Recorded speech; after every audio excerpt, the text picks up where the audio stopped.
stage of whatever it is we're doing. Reasonable estimates quickly. If that's the case, then we have two questions to answer. How do we get good practical results from a set of experts? And how do we get those results quickly?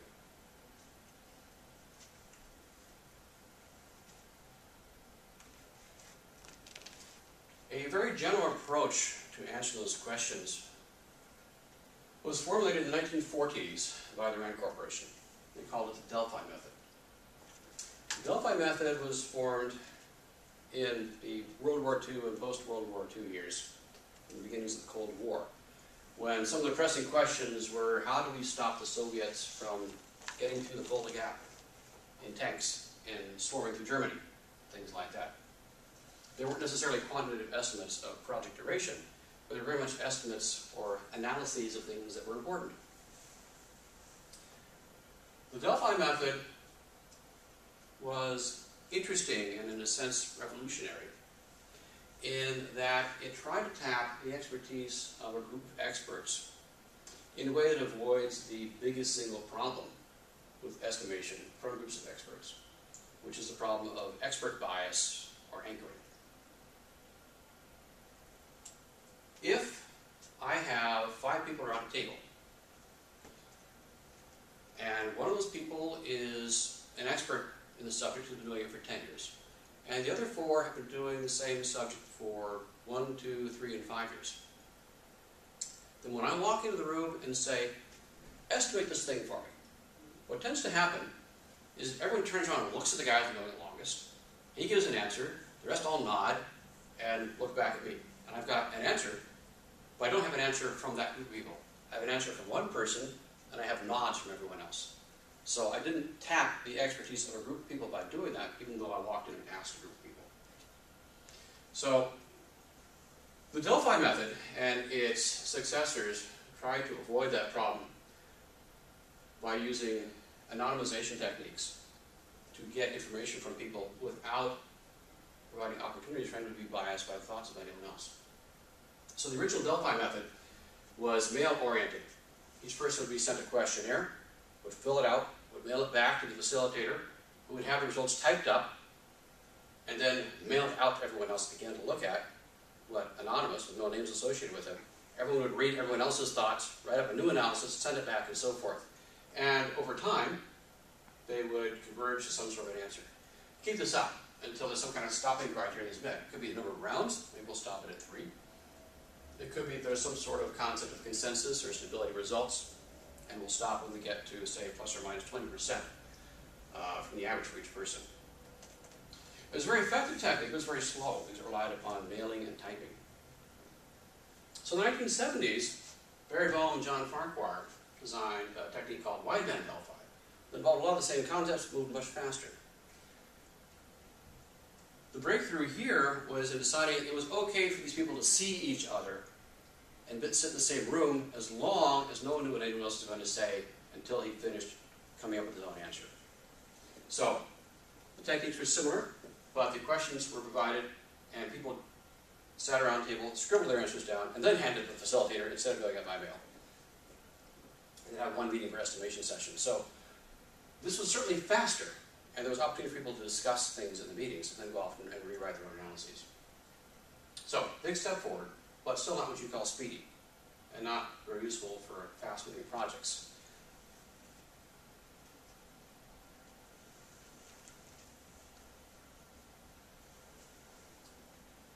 The two key concepts behind Delphi-based group estimation techniques are avoidance of anchoring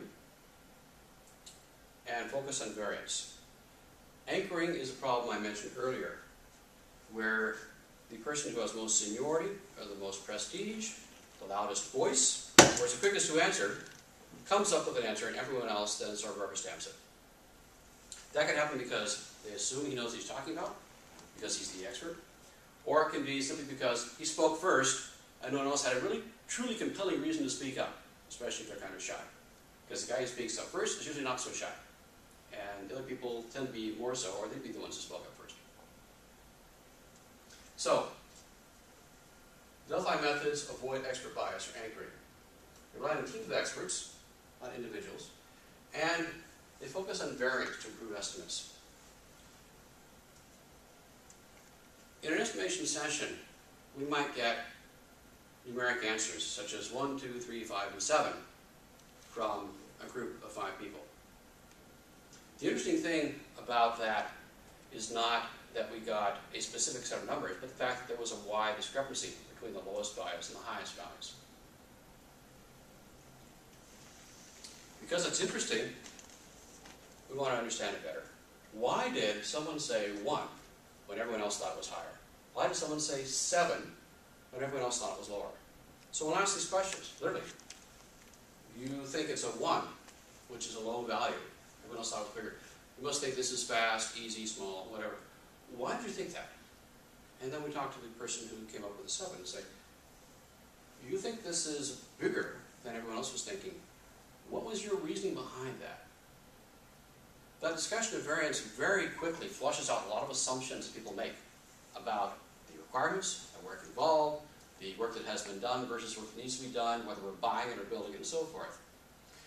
It's essentially impossible for everyone to come to a consistent understanding of even fairly simple requirements without talking about it between themselves. Because no matter how hard we try to be accurate and complete when we write things down, there's always something that we, the writers, are assuming that people who are reading it and estimating it assume differently. And there's always something that each person assumes that's unique, that's not the same as what anyone else does. So this discussion about variance is tremendously valuable in very quickly fleshing out these hidden assumptions that we're making. And it's a key element in all these techniques. So I said that we would be relying on teams when doing Delphi-type estimations. And the reason for this is fairly simple. A group of people generally has more knowledge at their disposal than any one person. And if we can tap their collective wisdom, then we're likely to get better results. The only time that's usually not going to be true is if one person understands something and no one else understands anything at all. But what we usually wouldn't have is other people on the estimation team if that were the case. One of the key things towards improving the match between the time or effort it takes to do something and the estimates we get is having the same people doing the estimation as who will be doing the work. Because they understand better than anyone else how long it takes them to do things. Whereas if I estimate how long it takes someone else to do the job, I'm probably going to be way off because he'll do it much faster or much slower than I would. So in general, we wish to keep the people who are doing the estimation the same people who are doing the work. That's a key element. So we talked about expert bias, anchoring, which is a tendency that people have to defer the judgment of someone else they think of as an expert, someone who's more experienced. And when he gives his opinion first, then everyone else tends to fall in line. The way we avoid this problem is by gathering all the responses before revealing the results. So no one has an opportunity to change his mind and agree with the expert or the loud person or the fast person. Because if we don't do that, then we're just getting one estimate over and over again, and we're not getting the collective wisdom of the group. Talked about the variance and how we focus on why people estimate high or why they estimate low.